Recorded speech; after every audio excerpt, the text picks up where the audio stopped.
Il est à la fois libéral, mais à la fois il comprend qu'il y a un certain nombre de domaines où la fonction publique doit garder un contrôle régalien.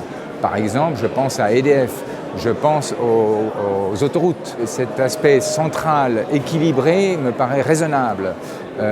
Nicolas Dupont-Aignan est pour la participation des salariés aux fruits de l'entreprise. Et puis Nicolas Dupont-Aignan a 3 grandes qualités. D'abord, il est foncièrement honnête. Et ça, c'est un point essentiel. Ce n'est pas suffisant, mais c'est indispensable.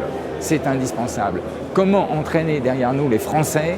Comment demander aux Français des efforts si en haut c'est corrompu? La deuxième chose, c'est que c'est un homme qui est très persévérant. Il grignote petit à petit, il progresse contre tout.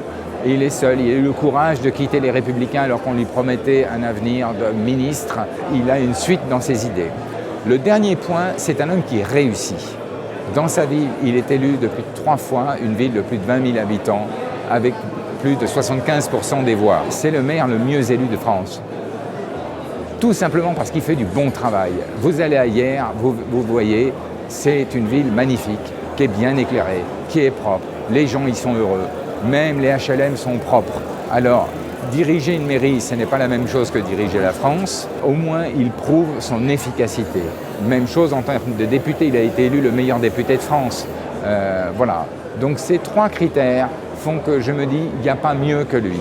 Ce type est formidable, il mérite qu'on se donne du mal pour lui, et la France le mérite.